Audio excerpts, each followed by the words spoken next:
Welcome to the Thoroughly Wrong Project with Lalo and Bob. We appreciate you spending some time with us today.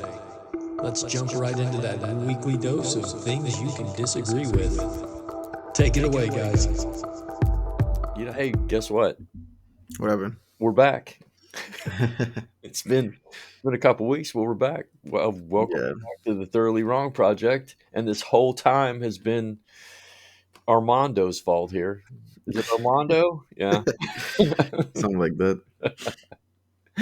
The first week, you were out all night, and last week you just bailed. I was also out all night. Oh, the wiles of youth. I love it.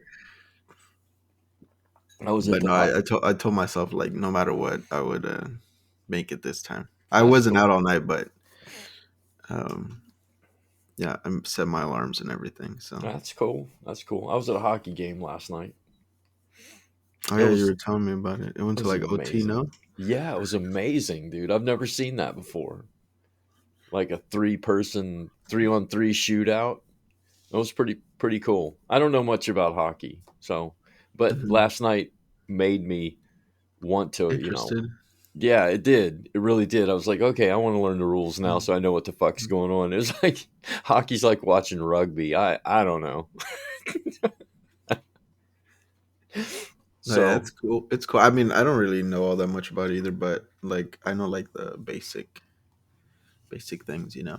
yeah, I do. I need to start at one of those YouTube videos that says this is a hockey puck, and that's would be a good place for me to start because otherwise, all I know is what a goal looks like. Like last night, somebody got called for unsportsmanlike conduct or some shit like that, and I was like, the whole fucking game was unsportsmanlike conduct. So I'm gonna learn, I guess. I'm gonna start going back to some more games. My kid liked it, and it was cool. It's good. So And how you been, dude? they're pretty cheap too. Yeah, not bad. I got tickets for like 35, something like that. They Yeah. start at 12, but that's way up in the top. So, But even because it's like such a small arena that even like the nosebleeds are like you have a good view, you know. yeah, I was looking at last night. I went to I went to the bull rides, and I've been to some concerts there. That is a really small place in Hmm. comparison to like the Forum or some shit like that. Yeah, and the forum itself is not that big either. No, no. I was just there, saw Pearl Jam there. That was great. My life's been pretty damn good this year, or this last 12 months. That's good. Yeah, It's I always mean, a good thing. yeah. I'm not vegan anymore. Yeah, you were telling me. Yeah, I thought I'd tell the world because everybody's been really supportive, and a lot of people were like, "It's cool that you are able to, take in information and then change your life to fit the information." But I think malleability is important in life because that's how we learn and that's how we get better. That's how we don't vote for Trump. That kind of thing. It's How do you? Because I know you were vegan for like years now. Like how long? Like 5, 7 years, 6 years. 6 years. Yeah, Like that's a big change. yeah. It Did you just was like jump back into it, or like are you still like are you like doing like just chicken for now, or like how'd you well. transition? I'm doing I'm doing Tuesday and Saturday for meat, and this week I ate Tuesday, Wednesday, and last Oh, so night. it's like dedicated days. Yeah, Okay. I what happened was you know how I train, like Hmm. fucking a beast, like, and I wasn't feeling it anymore. It was just like I wasn't having the energy and everything, so I started doing that research, and it's about amino acids and B12 and all this shit that's in meat that I've been trying to supplement, but then Yeah. I found out that the supplements, your body can't process that properly unless it knows how to take it out of the original. where it comes from.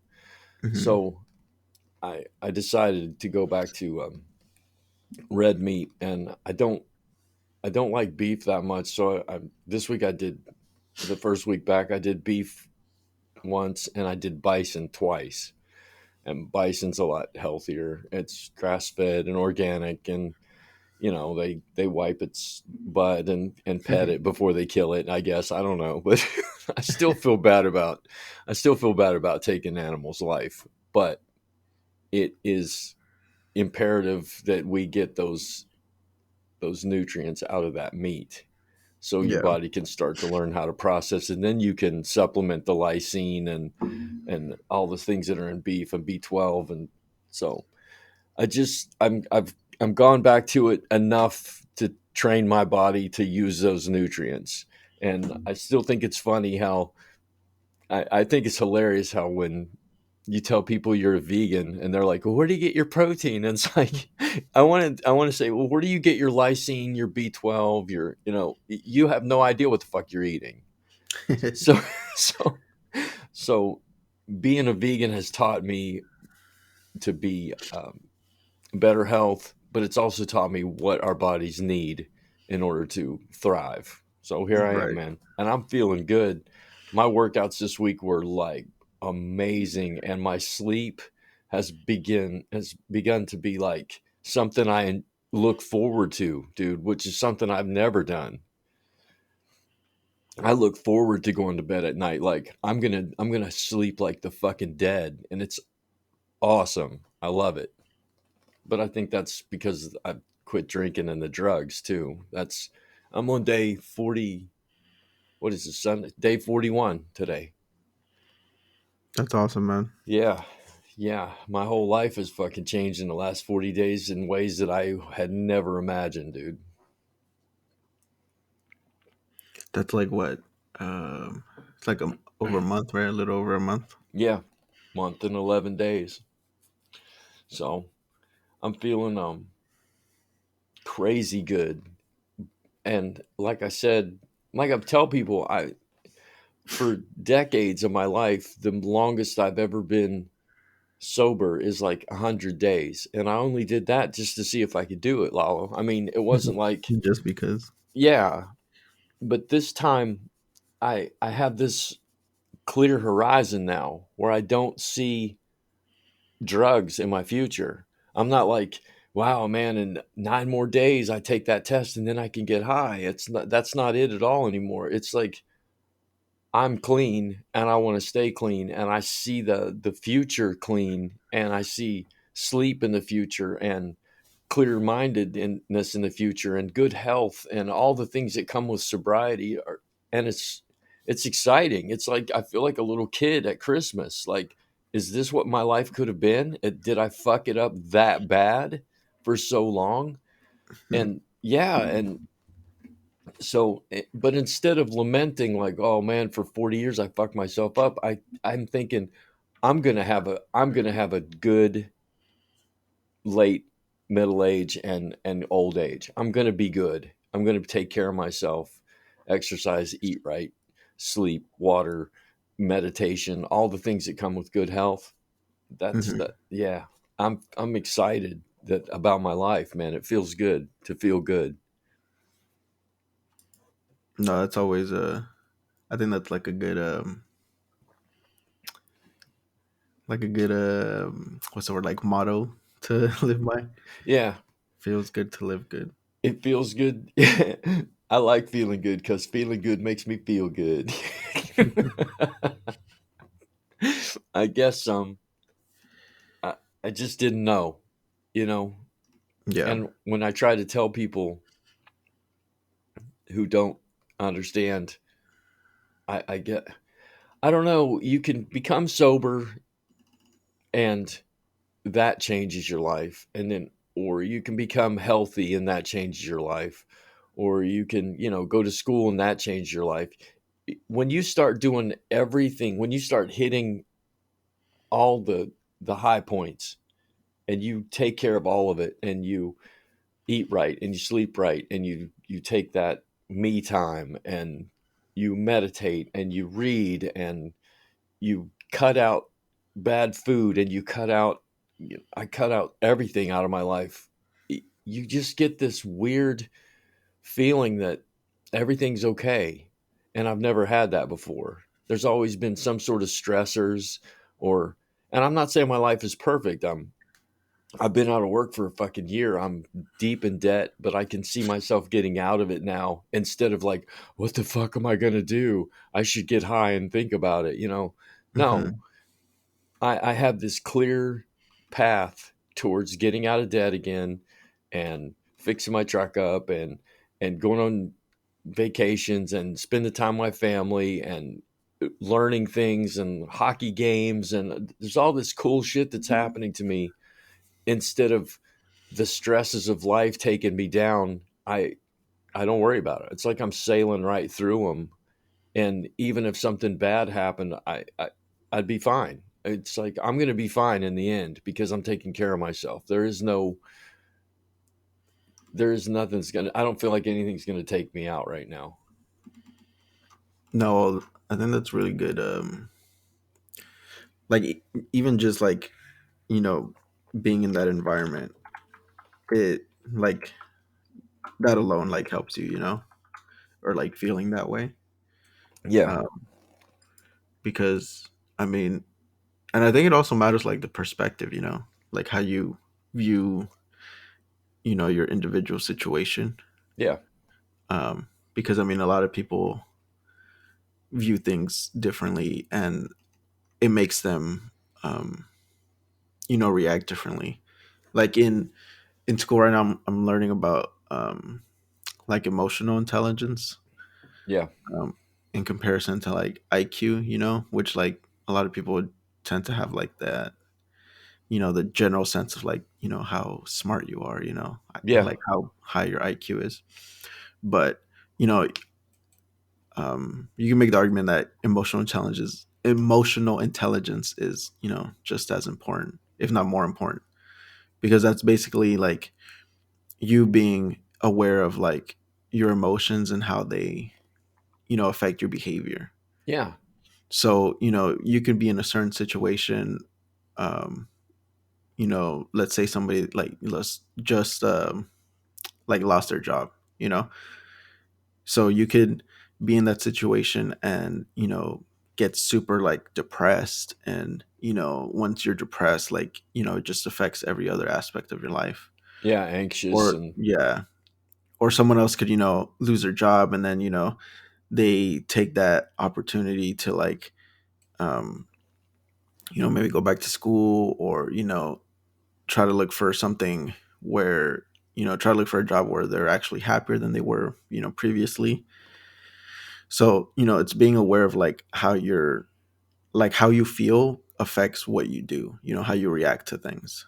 yeah, um it's and I think, important. yeah, and I think having like a good healthy like emotional intelligence like really helps you like navigate through the hard and like difficult times of like your life, because that's when you're like really tested, you know. It's easy to like, you know, be in a good position, and like it's easy to be happy during those times, you know.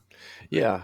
So we kind of have to like train ourselves and like make ourselves like just look things in the right perspective, so nothing ever really like just makes you like completely like collapse, you know. Yeah. We it's a mental toughness, but I think that what people fail to understand is if you're out if you're drinking and doing drugs and not sleeping well and not taking care of yourself and eating a bunch of shitty food, there's these things that you can do to build a base that if something does happen to you, you got a strong base to stand on. Hmm. So and from my experience that I have lost my job when I've been unhealthy. And it's easy to just go, oh, fuck, now I don't feel good on top of I don't have a job.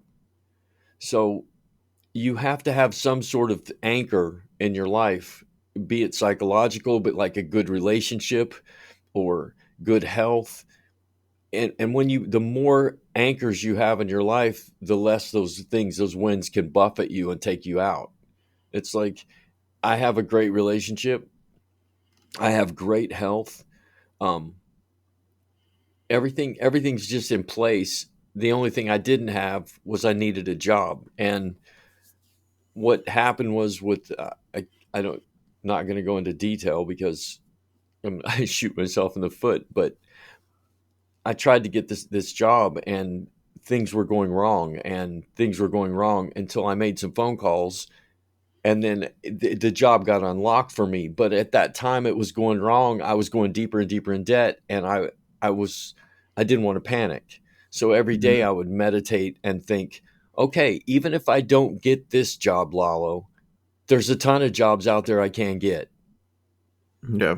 Yeah, and that's the way I looked at it. Instead of, oh my God, if I don't get this job and I go deeper in debt, and then you begin that cycle of spinning out.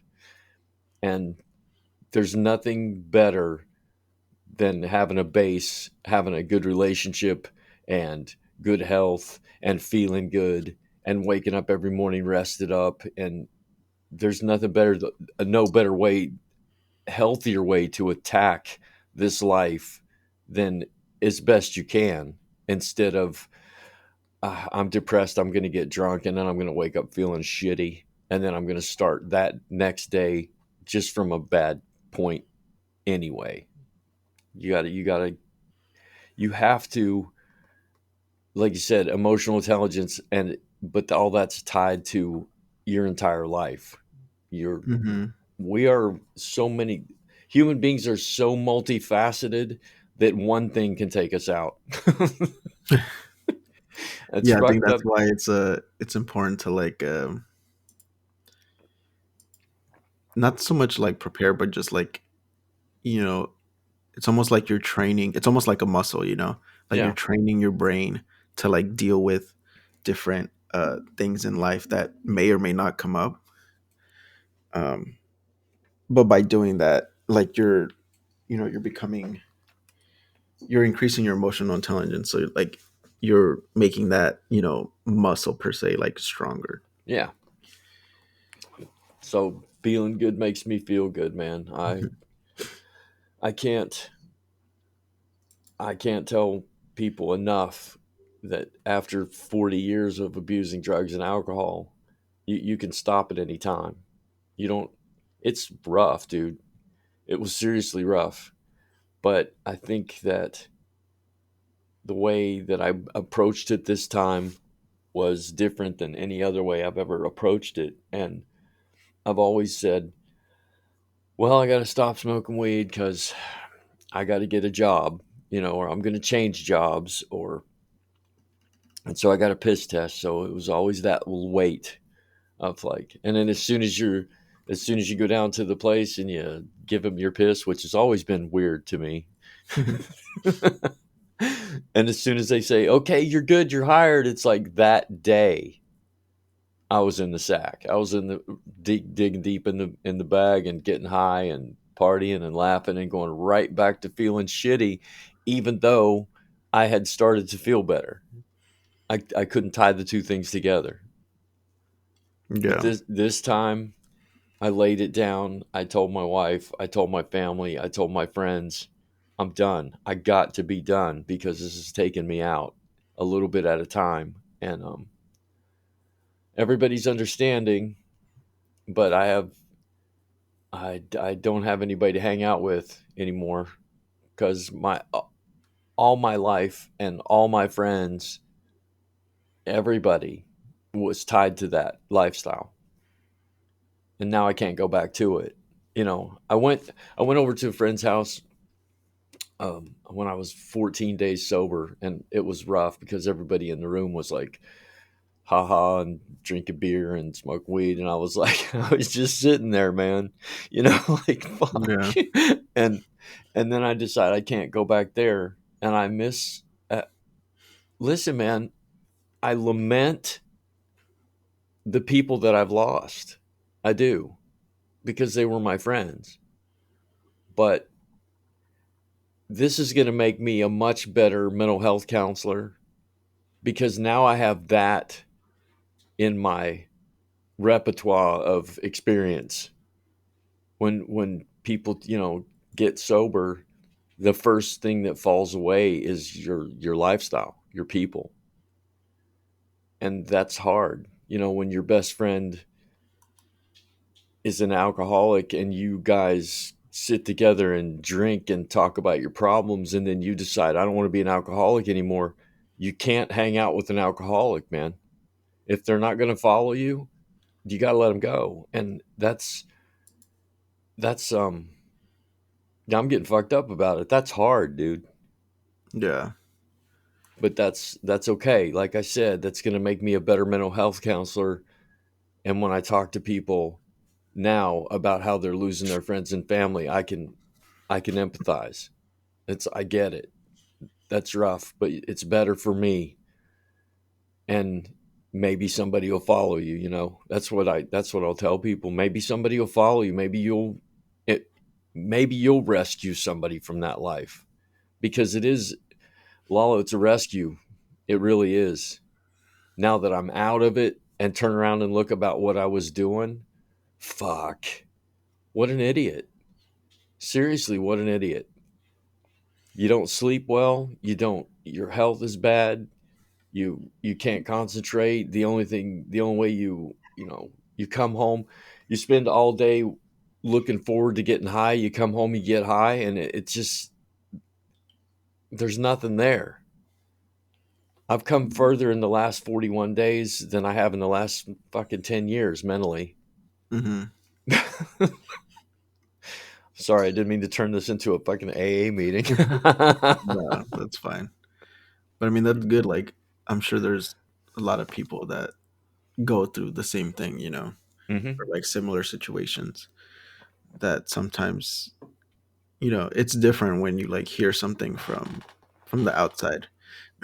Even if like, your friends or your family tell you the same thing, or even like you tell yourself the same thing. Yep. Sometimes what people need is like that outside voice to tell them, and that's when it like clicks. Yeah. Yeah. Yeah, I'll talk about click. Jesus criminy. I can't believe what happened to me. I seriously can't believe what happened to me. I I when you just make that decision, it looks like it's like making the decision in the dark. And then as the lights start coming on, as you start to sober up, as you start to sleep better, as you start to feel better, you get clarity of mind, you get more energy, your workouts are better, you you want to go further, and all of a sudden you turn around and you're like, what the fuck was I doing for years? What did I do to myself? Because you never listen to people. You're just like, that's part of your lifestyle. I had weed socks and weed shirts and a weed state of mind. It's just, it sucks you in, and that's the life you live, and I don't want to live it anymore. I can't believe the energy levels. I mean, I've always had good energy levels and workouts, but dude, yesterday I got up and took my kid hiking. We hiked down we hiked down to the hot springs and back out of the canyon, and came home, and I cleaned the house and did some cooking, and we went to a hockey game, and I came home last night. I mean, I just rolled all day long without any problems. It's good to be here. No, that's good. It's a good place to be. And anybody out there this morning that's hungover and got a joint in your hand, it's good to be here. Just believe me. I know you don't want to believe me, but it's good. It sucks. It sucks to live like that. Have how's how's your workouts going, man?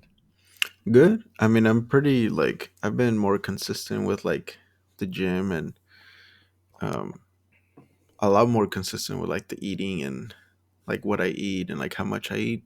Yeah. So I think it's definitely helping, because I know when I got like sick, when I got COVID, um like I wasn't super like sick with it. It felt like a regular cold.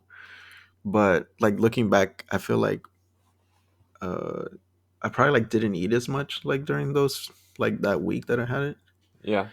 Um So I think like during that time I like lost weight. You know, like when you get sick, you like don't eat and you're just in bed all day. So you Yeah, like lose a few pounds. I think that kind of like jump started like my like weight loss. And then from there I kind of like picked it up with like working out and like eating better. So yeah. Isn't I it? try to go at least like 3 times a week to the gym. Yeah, and I'm down to 5 days a week. I was at 7, so I was on the other opposite side of you. I was like, man, I'd work out every fucking day until my body's torn to pieces, and now I'm down to 7 because I want to take better care of myself. And rest days are important. I didn't know that. Mhm. Well, you Yeah. know what? I did know that, but I was like, fuck you. I wonder what it's like to work out 7 days a week. Always extremes, man. Always. Yeah, so it's going good. Um but yeah, just trying to like keep it going, you know. That's cool. That's cool. You said something there that triggered me. It's like these things that happen to us, if you are self aware, and here's the thing, education and self awareness, and we talked about the emotional thing, and all these things come together. You had something happen to you, and you let it teach you a lesson. You're like, I Hmm. got sick. Okay. And now I got to wake up here. And that's emotional intelligence. When Yeah. things happen to you and you learn from it instead of letting it take you down. I Everything that I've done in the last few years has kept waking me up.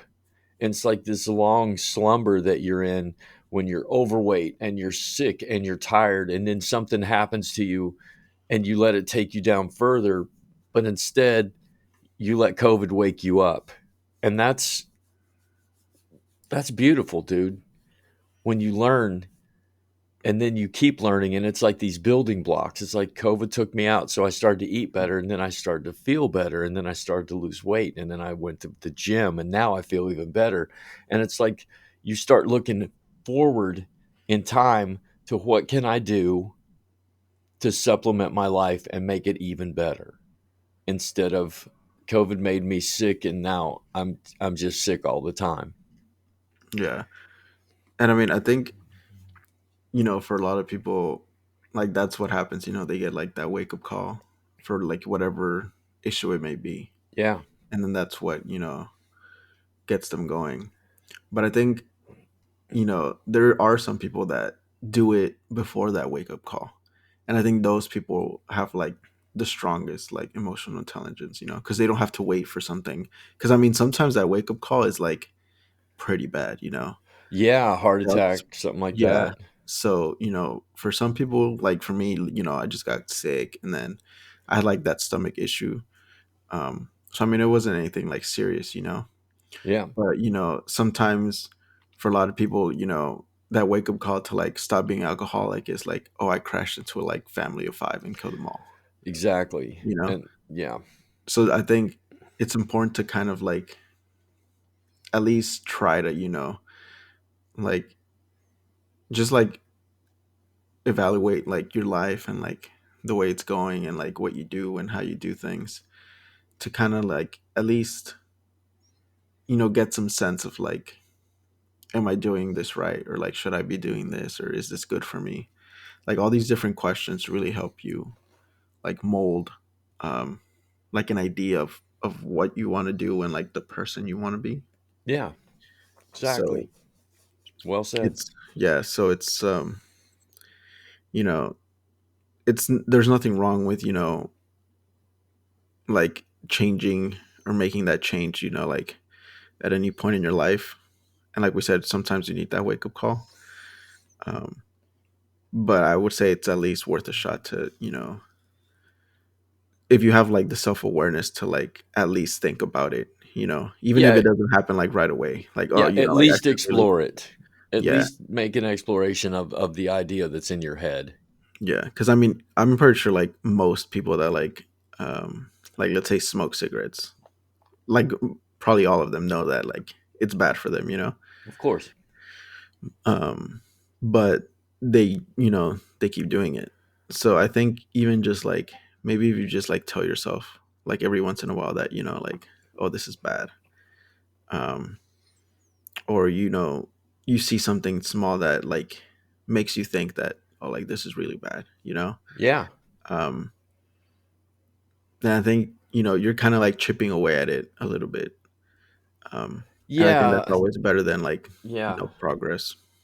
Any progress is progress, because when I smoked, I always had that in the back of my mind. Lung cancer. My dad quit smoking because his mom, my grandmother, died of cancer. When she died of cancer, and then my grandfather died of cancer, and then all these, because they smoked constantly. As all this was happening to me, I was getting these ideas like, this is really bad for me. This is really bad for me. And I would always be like, I'm fucking tough. I'm a perine. Fuck yeah, I'll make it. But then as I started coughing up the phlegm and doing all the shit that smokers do, I started with, you know what? I'm not going to smoke this one. That's, and I That's would, like one. I'll skip this one. yeah, I'll skip this one. Or I would smoke, take a couple hits off of, and just roll down the window and toss it out. It's West Virginia. Nothing's going to catch on fire, folks. Shut up. But it's these ways, it's these steps towards. And now when I want to quit something, because of that, because I learned how to quit slowly, now when I want to quit something, I just quit it. I just drop it, because I know going through that process is more, it's harder to go through a stepping down process like Nicorette or the patch or any of that shit. And I'm not calling it shit because it's bad. I'm just saying it's harder to step down off of something, Lalo, than it is to just say, okay, I'm not going to drink coffee anymore and just put it down. It's better to suffer for a week than 6 months, in my opinion. But some people need to do it that way. But that's how Yeah. I learned. That's how I learned. 2 puffs. I'm not going to smoke the rest of this one. And the next ones, I'm going to stop it. And then I'm going to quit for these hours. And then I'm going to quit for this day. And then I'm going to cut down to so many. And you do all these bargaining things. It took me fucking 6 months to quit doing sugar, bro, when I could have just stopped. But I didn't know that at the time. And now I know. You can just put it down. It sucks and it hurts and you're going to be sick and you're going to feel bad. You're going to have a headache for a week, but it's not 6 months of fucking struggle. It's like I quit smoking weed. I quit smoking weed, quit drinking, and quit coffee all in the same time period. I just put it all down. Hmm. Worst fucking 2 weeks of my life. Worst 2 weeks of Just my like life. cold turkey. Just cold turkey. Just the sweats and the shits and the shakes and no sleep. And I got a friend who's doing it right now, and he's like, if I haven't slept, I haven't slept for 3 days, is what he told me. And I said, listen, dude, it gets better. It gets better. It's gonna stop, because eventually your brain is just gonna be like, okay, I can't have that anymore, and it's just gonna settle down. But at this point, in 3 days in, 5 days in, 6 days in, fuck me. The nightmares, dude. I saw every hour of every day, every night for a week and a half. Damn. Yeah, and that's addiction, and that's why it's people can't do it. That's why it's really hard, and that's why I thought about going to getting some sleeping pills, and I thought, no, I'll just get addicted to that. I mean, If it's not one thing, it's another. exactly. It. I was thinking about that a couple days ago when I'm back to drinking. I drink 1 cup of coffee a day. I did all the research on it, and you know Huberman. You know Dr. Huberman. No, never heard of them. Oh, he's an amazing. He's a neuroscientist, and he talks about coffee and sleep and non-sleep deep rest and meditation and all the chemicals that your brain makes, and he explains everything to you, why what shit's happening to you. And he's he's just this amazing dude that I started following. And he said he gave this lecture on people who give up alcohol lean on something else because it's like coffee or cigarettes or religion, and it's all these things. That addict brain needs something to focus on, something to take the place of, I guess it's a religion, coffee, cigarettes, marijuana, all of it is like they're dopamine releases, Hmm. and you get addicted to dopamine release. And then not only do you have to stop doing the thing that you're doing, you can't replace it with something else, so you can have uh, what's he call it? It's a dopamine reserve. If you keep depleting it every day, every day, every day, pretty soon your brain just it needs that thing that you're doing to release that dopamine. So when I stopped um, everything at once, my brain just went chaotic on me, and now I understand what I was doing. I live a better life, and a lot of people I talk to are saying that I'm too extreme because I exercise and every day, but all the things that I'm doing are not detrimental to me. Nothing is taken away from my family or my relationship, or it's not making me judge anybody else. It's not making me do anything. It's just feeding my health. So you gotta, I guess everybody's different, and I'm just this driven person that needs to be active and needs to do what I'm doing in order to survive. And I stopped judging people who don't want to exercise, and I stopped judging people who don't eat right. And just live you just want to I just want to live a life that's good for me. But if you take a good deep dive into my life, maybe you can get something out of it. I want to be an example to other people, and I think that's what all mental health professionals, all medical professionals, I think that's what we should do. That should be part of our calling, not only to say what's right for other people, but to live that life and to show them, yeah, see my life? You could be like this. You could be happy and calm and zen, and you could have the things that I have, and not monetarily, not objects, not things, but you could have this mental health that I have. Anybody can have it. You just have to reach for it. Yeah. No, and it's good because like when people see, people like you, it it could inspire a lot of people to like Yeah. take that first step because I mean that's always the hardest step, for a lot of things in life is like just and for a lot of things that first step is like just deciding to do something. Yeah. Yeah. Definitely. So like that mental aspect of it, like convincing yourself to do something is that's like the hardest part sometimes. Yeah. Yeah. This was the hardest part for me. It's like, okay, something's got to give here because I'm not happy. So I think a doctor, like, you know, a doctor who smokes is just, it's like, are you fucking kidding me, dude? And an obese dietitian. That's what? Why should I listen to you? I know what you're telling me is right, but it's not right for you.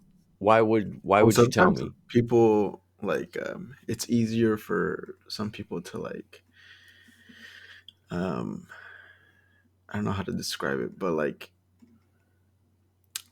they know the answer or like they know certain things that they're doing are wrong, but I mean they still like choose to do them. Yeah. And in some cases like it's not bad in a sense that it doesn't affect like it mainly like affects you personally, Yeah. like you know being like you said, like an obese dietitian, for example. Like if you take their, advice, like I'm pretty sure they're gonna like give you like good information, Right. um but it's not like you're gonna become obese if you like listen to what they say. They're not gonna be telling you to like eat fast food like every day, even though they might do it. um so I think, it's just, for some people it's just hard to like um do make the change, like personally, like on a Yeah. personal level, Yeah. but they're still able to like, you know give good information, or like give good advice and things like that. So it just, I would say it also kind of depends on like what it is, because I mean, um you know some people like, um especially like drug counselors, like a lot of them are past like users, and past Right. addicts.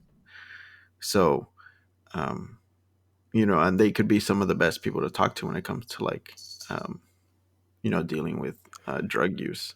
Yeah. Like I said, I'm going to be a better mental health counselor now. But Yeah. that's because I stopped and I found a better way.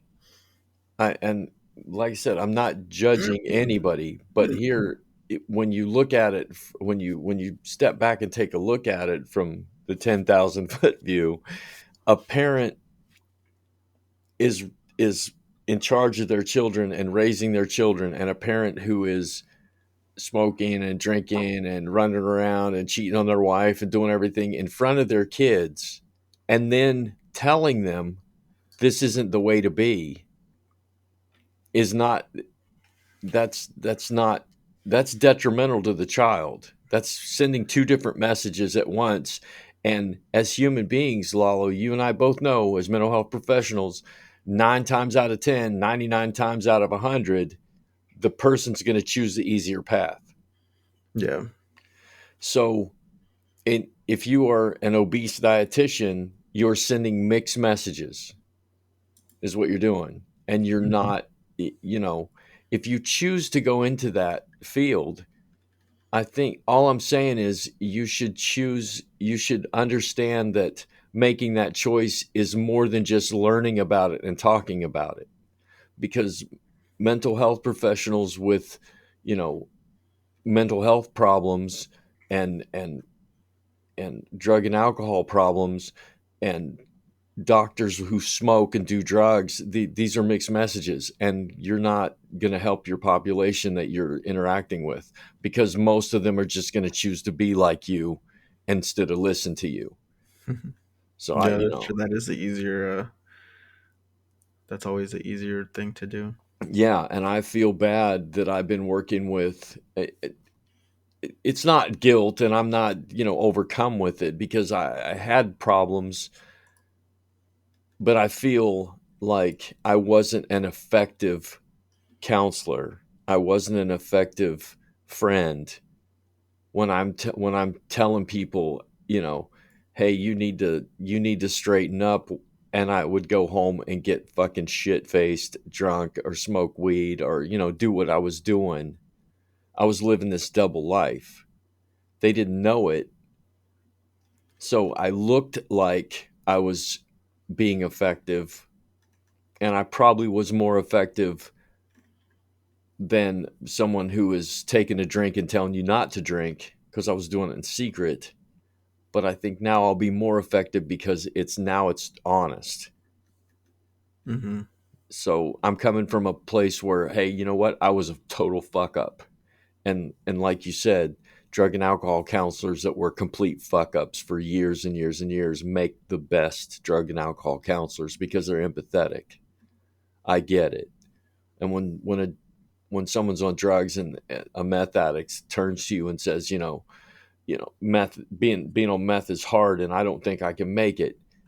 That ex meth addict can say, yes, you can, because here's an ex meth addict right here, and here they trade stories, and they trade experiences, and then the person that's on and using gets an understanding. Oh, okay, there is a pathway out of this. You just have to find it. You just have to find it instead of let's get high and I I'm a meth addict and I need you to stop doing meth. Do you want to buy some? I'm an obese dietitian. You need to eat better. I'm going to stop at Arby's on my way home. It's not you to be an effective counselor. You also have to be an example. That's all I'm saying. Or you should be an Yeah. example. And I'm not judging anybody who's not that example because this fucking life is rough, man. And all the things that we need for those little dopamine releases are all around us. And when you get addicted to that, it's nearly impossible to climb out. And for those of you who did, god damn, man, I have the utmost respect for people who quit. I really do. I have so much respect for to see an obese person out walking or in the gym or someone who's overweight will tell you, you know what, I'm trying to eat better. It's like that's it. That's what you fucking need. That's the thing you need. I'm trying. Because when you try, you can make headway. And when you make headway, you can get addicted to that. You can get addicted to I lost 10 pounds. And that's the way you should be. That's a good addiction. It's a good addiction. I have a great addiction. I love to get up and work out at 5 o'clock in the morning. People roll their eyes at me, and I'm like, go ahead and roll your fucking eyes. I don't give a shit. I feel good. Oh, man, dude. We went from hockey to telling people how to live right. This fucking weird podcast. Huberman. Dr. Andrew Huberman. Check him out sometime. What kind of like is he just like a general doctor I, he, or I is it think like a he's specialty? an ophthalmologist and he specializes in neurosurgery, the neurological aspects of ophthalmology. Like he's really like his specialty's like really pinpointed. It has Oh, okay. everything to do with your brain. And he's taught me a lot. So he taught me about supplementing my amino acids and watching, you know, watching my dopamine releases because people who the people who swing from high to low all the time, like I got lots of energy, I got no energy, I got lots of energy, I got no energy. Sometimes those people are misdiagnosed with bipolar disorder when all it is like they're mismanaging their dopamine releases. And you can actually do that. You can actually stay calm and then it, there's all kinds of things. Addiction is one of the addiction is tied to dopamine releases. There's direct correlations. Like if you're addicted to porn, it's that dopamine release you're looking for. It's not the porn, it's not the food, it's not the drugs, it's that dopamine release. Your brain is like hooked on that. And that's the thing you when you dive into addiction on a neuroscience level, it's like it's really cool the things that have come to me recently in the last few months when you dive into something like the mechanical aspects of addiction, it's it's an explanation like if you understand how a car motor works, you understand what's wrong with it, then you know what to fix. So, if you understand how your brain is working and then what you're doing to it is causing your brain to do this, then addiction becomes a mechanical process that it's easy to go, oh, okay, if I just tweak my performance, if I just stop doing this one thing, then that addiction's going to fall off faster because I have a deeper understanding of it. And that's why I was able to stop drugs and alcohol without, AA, without going to a doctor, without taking drugs, without the patch, without, all those things. It was just, I had this deeper understanding of what I was doing to myself. So when it becomes a dopamine situation, you go further than, oh, it's a cigarette. It's not the cigarette, it's what your brain is doing with that nicotine. Yeah, so it's just a matter of like replacing that thing, with something Yeah. that's like productive or like healthy. Yeah. It, the way I explained it to somebody the other day is when you have like a road that goes through a valley and over here and over the valley and over it's up and down, up and down, up and down. If you can fill in those valleys and smooth out that road, that makes your drive easier and shorter because the shortest distance between 2 points is a straight line instead of that wave. So if you just calm yourself down and you can ride through those dopamine needs, then your brain actually takes the dopamine that you were using and it puts it in reserve. And then things feel a lot better. And that explains a lot because if you're addicted to porn and you masturbate a lot, they say that sex isn't as good because you have um, you've been dumping dopamine over and over and over and over again every day. So you cut down on the masturbation, you cut down on the porn, and sex becomes better. So the things that you do allow yourself to do, and it's not really an allowance. It's like sex isn't an allowance. It's what we do as human beings. But if you take away all the extraneous bullshit, then the thing that your brain likes that thing even more. So cut down on masturbation, sex becomes better. Cut down on coffee every day and once a day, or a pot a day, once a day it gets better. Cut down on all this extraneous shit that we're doing to try to get this dopamine release, and your mind becomes calmer and the things that you do like become super enjoyable. It's just science, man. I mean, if we listen to science, we wouldn't have, we would mask up and we wouldn't have coronavirus, right? There you go. Yeah. I'm learning a lot. I'm learning a lot. I'm thinking, maybe I want to go back to school now, become a better counselor. Because before I was just doing it because I was good at it and the money was there. I just didn't necessarily enjoy it because I think I was living that double life. I think I was living a life that was like, you enjoy this, but you're not. You're disingenuous. And I don't think anybody wants to be disingenuous, especially No, when you know you're doing it. no, that's a good. All these are very good, like um, things to think about when, because I know sometimes for a lot of people, I mean, even like for myself, like doing things, like making big changes, like when they're like right in your face and like affecting you, it's really hard to do them then. Sometimes it's easier to like uh, decide to make a change, like when you have like a clear mind, Yeah. or when when that thing is not like super like stressing you out, um, and when you approach things, with a clear mind, with an open mind, I think sometimes it gets a little easier to do that thing, or to make that change, or to finally make whatever switch you're thinking about doing. Yeah. What do you mean? What, like, example? So like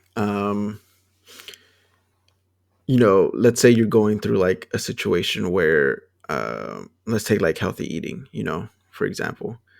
um and for some people, like uh let's say you go to the doctor and the doctor's telling you like, oh, you got to eat healthier, and you know try to work out, go for walks. And at that, like at that certain like point in time, you're just like, oh yeah, I'll start you know eating cleaner or whatever. Right. um but a lot of people, like especially like humans, like we're very stubborn and stuff. So You could say that. Like it has to come from like, because I mean everybody in the world could tell you something, but if it doesn't like come from you, like you're not gonna do it, you know. Right. And sometimes those moments where it comes from you is when you're like, um, when you don't have somebody like telling you about it, and you kind of just like bring it up on your own. Um, I think that's also when it clicks for a lot of people, you know, Yeah. because I mean, every doctor could tell you like, hey, you're unhealthy, or you know, if you keep going this way, you're gonna like get diabetes or whatever, heart disease. But I mean, there's tons of people that you know their doctors tell them that, and like it doesn't really change anything for them, you know. Right. Um, Yeah. and there's a lot of people that get like that health scare, and it still doesn't like change anything for them, you know. Yeah, and that's sad. That's a deep addiction right there. Yeah, so I think sometimes like, and it's not just like personal issues, but I think a lot of issues like when you think about them, if you when you like try to think about them and think through them when you're not necessarily like going through it, um because I think at that point you come in with like an open perspective, you know. Yeah. And at that point it's a lot, I would say it's a lot easier to kind of see things differently when they're not you're not like so preoccupied with that certain issue like at that specific time. So no, you could just be, you know, at your house, you know, watching TV or something, and you start thinking about, oh, you know, maybe I do need to start like eating clean, and like how hard would that be, and like what would I have to change, and you know, how different will my like, you know, routine be, and you know, um, Yeah, that is an excellent point, man. That's an excellent point because having the thought I need to eat better is way different than how can I eat better? Way different. yeah. And I mean, it doesn't. I think a lot of people are. I mean, most of us are like afraid of change, you know, and like afraid of like getting out of our comfort zone. Right. But sometimes those comfort zones like aren't good for us, and that's like in a lot of things, you know, lifestyles, like relationship, things like that. Um, like they're not good for us, and a lot of the time, I would say most of the time, like we know it's not good for us. Um, but at the same time, we're like used to it, and you know, good or bad, it's like a routine for us. So it's in a sense comfortable, you Yeah. know. Yeah. Um, so we need to like it's hard to get out of that. It's hard to get out of your comfort zone. But you know, the best way to do it is to like just do it, you know. And, There you go. and different people have like different um like there's so many different ways to like take that first step, you know. Some people benefit from, you know, like support systems like telling them, you know, like hey, you know, let's, you know, let's go for a walk, or let's, you know, get something different to eat. Some people benefit better from, you know, talking themselves into it. So I think it's important to like try different, you know, avenues and try different things because Yeah. we don't really know what works for us until we try it and figure it out. Yeah, and that's why we need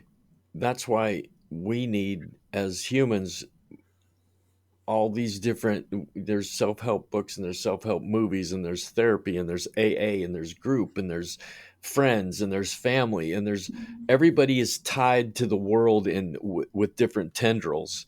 And you know, the pack mentality needs the 12-step program and 25 people to tell them, you know, you're going to do it. You're going to do it. And then the lone wolf mentality, like myself, is like, I just burned the motherfucker. I don't want it anymore.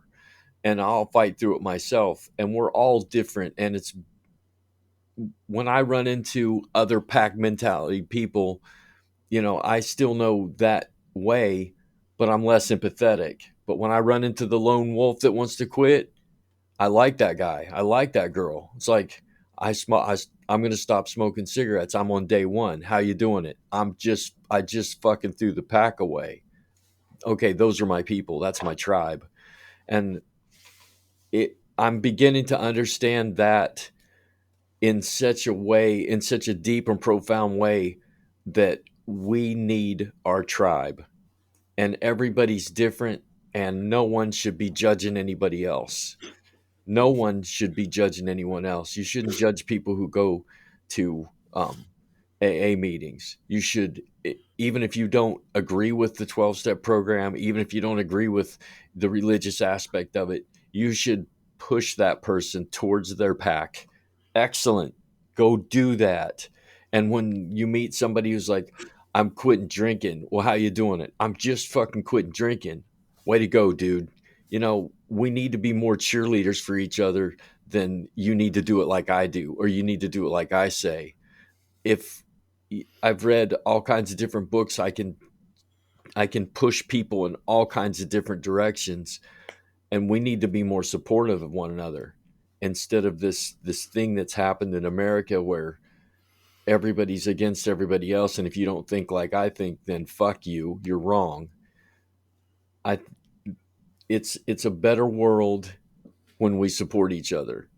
And you made some great points today, dude. Um, I learned a lot from doing this podcast. I Yeah. learned a lot about myself. It's almost like a therapy session because I get to talk these things out with somebody who's understanding and supportive and pushes back when I say something or you say something. The other person can push back. Like today, I could say, "Hey, I need an example," and then you can give that example. So this is a better life when we support each other, and it's a better life sober. And I support anybody that can walk through the fire that I've walked through in the last 40 days.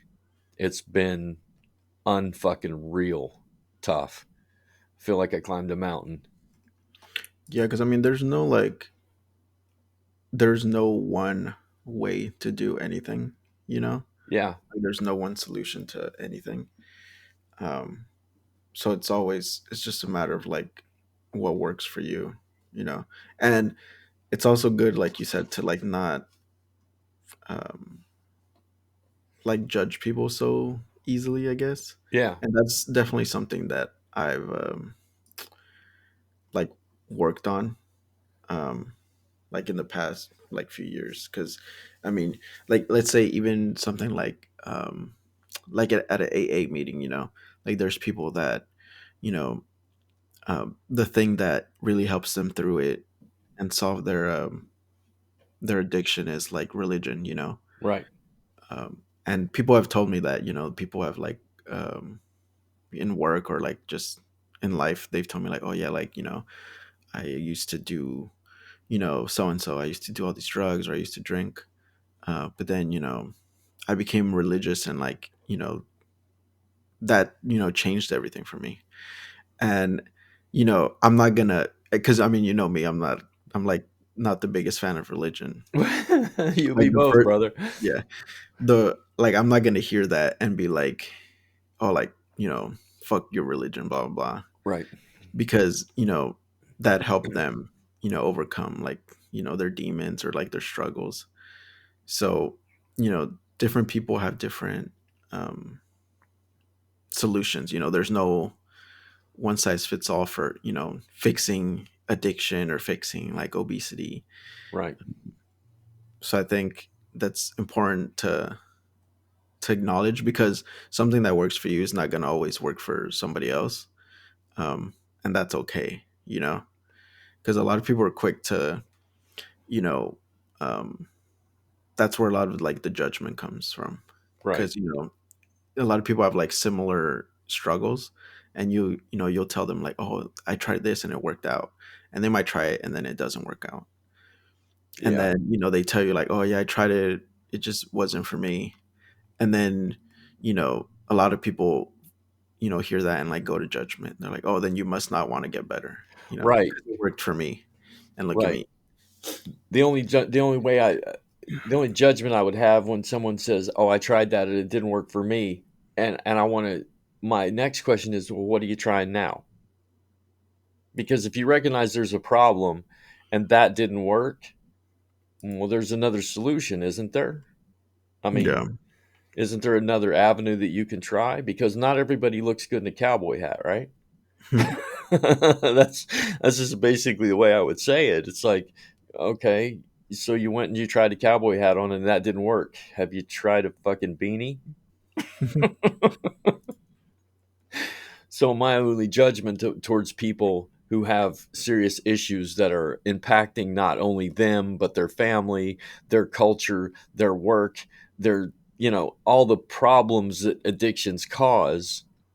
My only problem with people like that is those who aren't trying, those who aren't seeking a solution. It's like when you when you're an alcoholic and you go to AA and you're like, well, that didn't work. Well, there's different programs. There's 12-step programs without religion. There's 10-step programs. There's 6-step programs. What are you looking for? If you're looking to quit and the epiphany is the light is on, strike while the iron is hot. Keep looking, because if that didn't work, something else might. Yeah. Don't just roll in it, man. That's the people I have trouble with. Yeah, and as I go further in this life and further in this mental health profession, I need to lighten up on the people that don't have the epiphanies, because I just have this mindset that epiphany is such an a personal thing. And like you said a minute ago, you were like you're watching TV and all of a sudden the light just comes on. Oh shit, I need to do something. I'm not sure what caused that. It wasn't the television. It wasn't anything that I've said.